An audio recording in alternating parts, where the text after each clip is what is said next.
तो भाई लोग अवेंजर्स एंड गेम में बहुत ज़्यादा छुपा हुआ विवरण रहा, मतलब हिडन डिटेल्स। तो ई वीडियो में अवेंजर्स एंड गेम के कुछ हिडन डिटेल्स के बारे में बात करे वाले हैं और इनमें हर डिटेल यूनिक है, तो वीडियो में लास्ट तक बने रहे। तो बिना देरी किए चलो देखा जाए। नंबर 1, टोनी अपनी टाइम ट्रैवल का मॉडल पीटर और अपनी फोटो से इंस्पिरेशन लेके बनावा था। जेमे वो दोनों डिप्लोमा की डिग्री पकड़े रहा थे, लेकिन वो दोनों सर्टिफिकेट का उल्टा पकड़े रहा थे। और यहीं पे टोनी का एक आइडिया मिल जाता है और वो अपनी काम करे वाली जगह के पास जाए के फ्रेडी से कहा था कि मोबियस स्ट्रिप का यूज करके टाइम ट्रैवल का मॉडल बनाओ।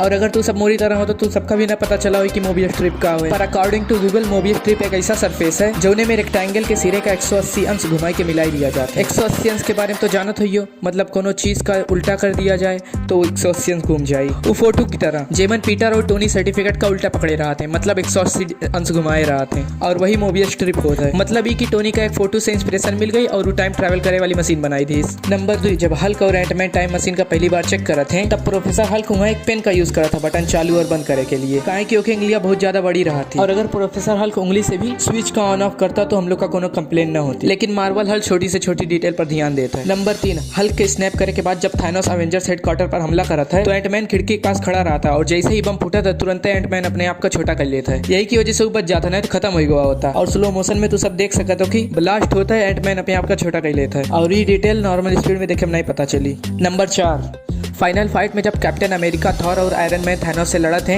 तो थॉर सीधे सीधे थानोस के सारा काटे की कोशिश करा था, जैसा कि एवेंजर्स इन्फिनिटी वॉर में थानोस थॉर से कहीं रहा और एवेंजर्स एंड गेम की शुरुआत में थॉर थानोस का सारा काट देता है और ऐसा ही वो यहाँ भी करे कोशिश करत रहा लेकिन कह नहीं पाई। नंबर 5, फाइनल फाइट के बीच में थानोस कैप्टन अमेरिका का हाथ पकड़ लेता है, काहे कि वो म्यूनिर के लिए वर्दी नहीं रहता और जब थानोस कैप्टन अमेरिका का हाथ पकड़ा था तब वो कैप्टन अमेरिका का म्यूनिर का यूज करे से रोक लेता है, नहीं तो उससे पहले अपने बुढ़ऊ थानोस का भव पेला थे। नंबर 6, वास्प एक छोटे से पोर्टल से छोटी होकर निकली थी और पोर्टल से बाहर निकलते हुए बड़ी हो जाती और ये छोटा सा पोर्टल मूवी में बहुत मिला मिस्कीन उन्हें। नंबर 7, फाइनल फाइट सीन में जब एवेंजर्स दौड़ दौड़ थानोस की आर्मी से लड़े जाते हैं तब स्पाइडरमैन अपना जाल जायंट मैन के हाथ पे चिपका के लटकता है और शुरू में पे बहुत ज्यादा मीम बना रहा, काहे कि कुल मिला कहते रहे कि स्पाइडरमैन ऐसे ही हवा में वेब शूट करता है। नंबर 8, थानोस खुद अपना हाथ घुमाए के अपनी दुधारी तलवार का नहीं घुमाता, बल्कि वो हैंडल का ऐसे ही पकड़े रहा था और तलवारियां अपने आप घुमा कर थी। नंबर 9, ये पेपर के पर फायर करा थी। चलो कोनो बात नहीं, आगे बढ़ा जाए। नंबर 10, तो कोनो डिटेल ना है लेकिन फिर भी मैं बतावत हूँ। तो अवेंजर्स इन्फिनिटी वॉर में जौन वजह से अवेंजर्स हारे रहे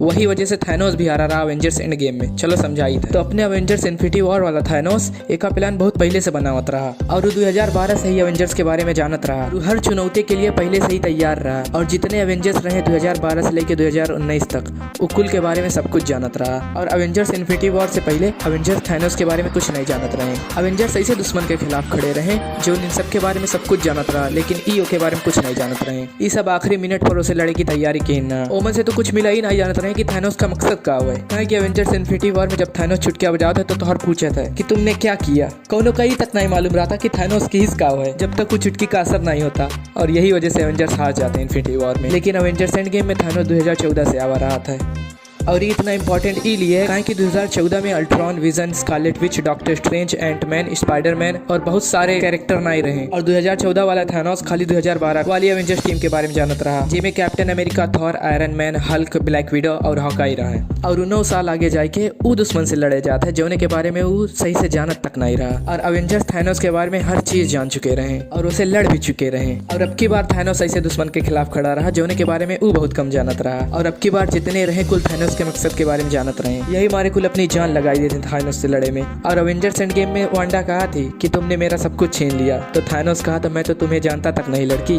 तब वांडा कहा थी जान जाओगे। तो हाँ, अवेंजर्स इन्फिनिटी वॉर में अवेंजर्स ऐसे दुश्मन से लड़े जाते हैं जो नुकुल के बारे में बहुत अच्छे से जानत है और हर चीज का प्लान बहुत अच्छे से बनाए रहा था। लेकिन अवेंजर्स एंड गेम में थानोस ऐसे दुश्मन से लड़े जाते हैं जोने के बारे में वो बहुत कम जानत है और अच्छे से प्लान भी नहीं बनाए रहा था, यही वजह से थानोस हार जाते हैं एंड गेम में। तो ये वीडियो में बस इतना ही रहा। अगर वीडियो पसंद आए तो वीडियो को लाइक कर दो और चैनल का सब्सक्राइब करके बेल नोटिफिकेशन को ऑल पे सिलेक्ट कर लो। तो सी यू इन नेक्स्ट वीडियो।